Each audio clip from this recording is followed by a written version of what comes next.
네, 하루 말씀 50입니다. 벌써 50회를 했네요. 로마서 7장 1절에서 6절입니다. 우선 오늘 날씨는 춥습니다. 4도, 13도. 미세먼지 계속 안 좋네요. 마스크가 꼭 필요할 것 같습니다. 자, 오늘 말씀은 로마서 7장 1절에서 6절입니다. 형제들아, 내가 법 아는 자들에게 말하노니 너희는 그 법이 사람이 살 동안만 그를 주관하는 줄 알지 못하느냐. 남편이 있는 여인이 그 남편의 생전에 법으로 그에게 매인바 되나 만일 그 남편이 죽으면 남편의 법에서 벗어났느니라. 그러므로 만일 그 남편 생전에 다른 남자에게 가면 음녀라. 그러나 만일 남편이 죽으면 그 법에서 자유롭게 되나니 다른 남자에게 갈지라도 음녀가 되지 아니하느니라. 그러므로 내 형제들아, 너희도 그리스도의 몸으로 말미암아 율법에 대하여 죽임을 당하였으니 이는 다른 이 곧 죽은 자 가운데서 살아나신 이에게 가서 우리가 하나님을 위하여 열매를 맺게 하려 함이라. 우리가 육신에 있을 때 율법으로 말미암아 죄의 정욕이 우리 지체 중에 역사하여 우리로 사망을 위하여 열매 맺게 하였더니 이제는 우리가 얽매였던 것에 대하여 죽었으므로 율법에서 벗어났으니 이러므로 우리가 영이 새로운 것으로 섬길 것이요 율법의 조문의 묵은 것으로 아니할지니라. 아멘. 자, 오늘 본문은 이제 두 개로 나누면 1절부터 3절까지 율법의 자유를 설명하기 위해서 혼인관계 비유합니다. 그래서 이제 뭐 지금도 좀 그렇긴 하겠지만 과거에 유대인은 이제 남편이 생사 여탈권을 다 가지고 있어요. 남편이. 그래서 왜냐면 이제 우리가 잘 알듯이 유대인들은 성인 남자만 인정했죠. 그래서 여자가 살아나려면 남편이 꼭 필요했어요. 물론 이제 고아 가부들에 대해서 어떤 그 사회적인 구조적인 복지는 있긴 하나 미미하죠. 그래서 여인은 그 남편 그 지파에 따라서 꼭 필요한 거죠. 그래서 이제 일반적으로 봤을 때 모든 법은 그 사람이 살아 있을 동안만 그 사람이 구속된 그 사회, 그 사회의 법이 필요한 거죠. 그러니까 그 사람이 살아 있을 동안만 구속력이 지는 거예요. 그러니까 내가 대한민국에 사니까 대한민국 살고 있기 때문에 대한민국 서울시 이 중구에 또 대한민국 헌법에 또 뭐 도로교통법에 그죠? 뭐 인권법에 그러니까 여러 가지에 내가 거기 저촉을 받는 거예요. 거기 구속력이 있죠. 근데 내가 죽으면 의미가 없어요. 그런 모든 법들은. 자, 그래서 결혼한 여인도 마찬가지. 결혼한 여인이 남편 생전에 남편에게 법적으로 매여 있다 그랬어요. 그죠? 그래서 남편에게 법적으로 매여 있으나 남편 사후에는 남편과 모든 법적 구속이 해박내는 거예요. 근데 남편이 있는데도 다른 남자가 음부가 된다는 거죠. 이제 그 아주 사도 바울이 이 로마인들이 약간 그 뭐랄까요 성적으로도 문란하고 이런 면들을 좀 비유를 들어서 꼬집으면서도 비유를 든 것 같아요. 그래서 남편이 있을 때 남편에게서 법적 구속력을 가지고 있듯이 여인이 남편의 생전에 다른 남자가 음부가 돼 불법이라는 거예요.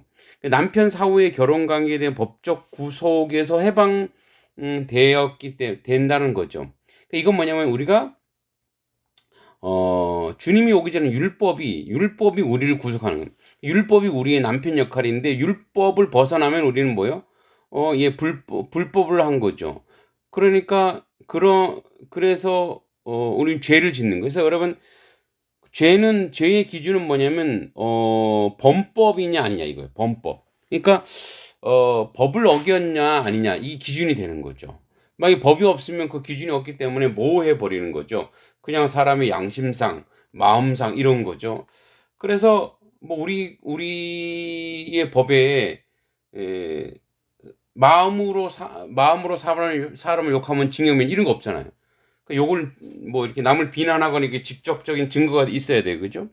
그런 건 법에 저촉이 되지 않죠. 마찬가지로 법이 분명하게 있는 거에 대해서 우리가 제한받는 거예요. 율법이라고 하는 것이 우리 생전에 우리 죄 짓는 인간에게 그 죄를 제한시키고 강제시키고 하려고 하는 게 이게 율법이란 말이에요. 율법. 그래서 이제 그런 것처럼 4절에 보면 내 형제는 너희가 그리스도의 몸으로 말미암아 율법에 대해 죽임을 당했으니, 그러니까 예수님께서 우리를 위하여 십자가에 못 박아 모든 죄, 그러니까 율법을 초월한 모든 죄를 사해 주셨기 때문에, 그래서 다르니 곧 죽은 자 가운데 살아나신 이에게 가서 우리가 하나님을 위하여 열매 맺게 하려 합니다.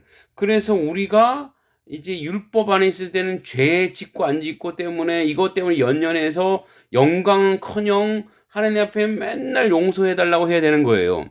그런데 이제 5절에 보면 우리가 육신이 있을 때는 아직 주님 오지 않았고 성령이 우리와 함께 하지 않을 때는 율법 때문에 죄의 정욕이 우리 지체 중에 역사해서 우리로 사망을 위하여 열매 맺게, 율법 때문에 도리어 우리가 죄를 더 짓는데요. 왜 그런 거 있잖아요. 인간이 얼마나 악하냐면 하지 마라 하면 어떻게 해요? 더 하게 되잖아요. 더 하고 싶죠?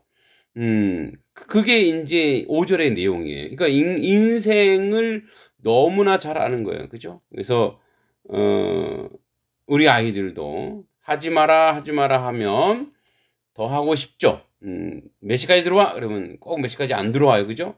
양치해? 그러면 안 하려고 그래요. 그죠? 그러니까 이런 것처럼 이 율법이 도리어 우리를 계속 죄의 유혹을 한다는 거예요. 그런데 6절에 이제는 우리가 얽매였던 것에 대해 죽었으므로 율법에서 벗어났으니 이러므로 우리가 영의 새로운 것으로 섬길 것이 율법의 조문으로 묵은 것으로, 그러니까 옛날 거는 끝났다는 거예요. 왜? 우리는 이제 성령 하나님이 우리 가운데 오셔서 성령 충만하기 때문에 율법에 적혀 있는 것을 더 초월해서, 그러니까 법이 필요 없는 사람이 되어버린 거예요. 왜 그런 사람 있죠? 저 사람은 법 없이도 살아, 이런 사람 있잖아요. 그러니까 율법이 필요 없을 정도의 그 성령 하나님이 내 안에 들어와서 율법을 이겨내는, 그러니까 율법을 폐기하는 게 아니라 율법을 더 이겨내는 그런 사람으로 산다는 거예요. 왜? 회심한 분들을 보면 과거에는 그렇게 그 범법자이더니 그 법을 더 보완해야 될 정도의 그 범죄를 저지른 사람이 그 법이 필요 없는, 그 사람에게 법이 필요 없을 정도의 그 삶을 살아간다는 거죠. 그래서 영의 새로운 것, 이것은 바로 뭐냐? 영이 새로운 것은 성령, 예수 그리스도로 말미암아 성령 하나님이 우리 안에 내주하여 그 성령 하나님의 역사로 우리가 불법을 행하는 자가 아니라 법을 지키고도 남는 그 놀라운 역사를 우리 가운데 이루는 것을 기억하시기 바랍니다. 감사합니다.